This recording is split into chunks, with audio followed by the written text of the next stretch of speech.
But even if you look at the layer ones that are out there, right? And we've launched Trueflation. We listed it on Chainlink. We work with Chainlink. They're a super good partner. But we bring our Oracle service available now on 4 different chains.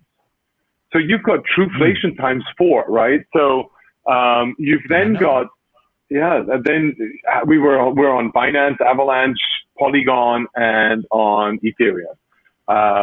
And so now, in theory, what happens if we get onto all the EVMs that are out there? Should we be on Arbitrum? Should we go onto ZK Sync? Where else should we go with our tokens, right? Should we go into Solana? Should we go onto Cosmos chain? Right? There's so many different chains that you can get on. Each one of them, Polkadot, each one of them have an ecosystem inside their markets.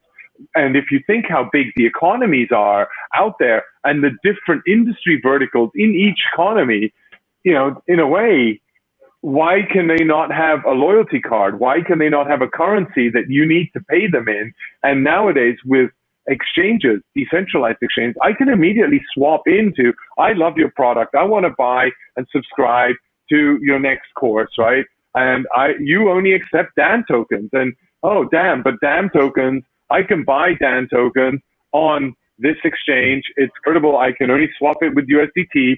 I have lots of USDT. I can then go swap it, buy a token, and boom, I pay you. You get your currency that you want. And it should be as easy as that in a wallet without me even noticing it, right? See, and that's just it. That's what we talk about with friction. You shouldn't have to see it. No one wants to know, no one wants to see how the sausage is made. They just want to eat the sausage. Eat the sausage, so exactly. It's the same thing. Remember the days of like when your first browsers came out for the internet? See, I'm old. I remember that stuff. And like you had to jump through a couple of hoops. First of all, you had to try to get on on the internet. And of course, if you had that AOL disk, it wasn't too tough. You had to put it in. You'd come in there, and then of course you'd actually go through your browser, and it would kind of work, but kind of not. And you'd put it in a search query, and of course there's all the different like junk websites because they were doing keyword stuffing of all the things that you were looking for. Exactly. And it just never worked that great because it's just the early days. But once you started to realize or started to figure out, or actually people started to figure out like, we want something simpler, something where no one really has to see it.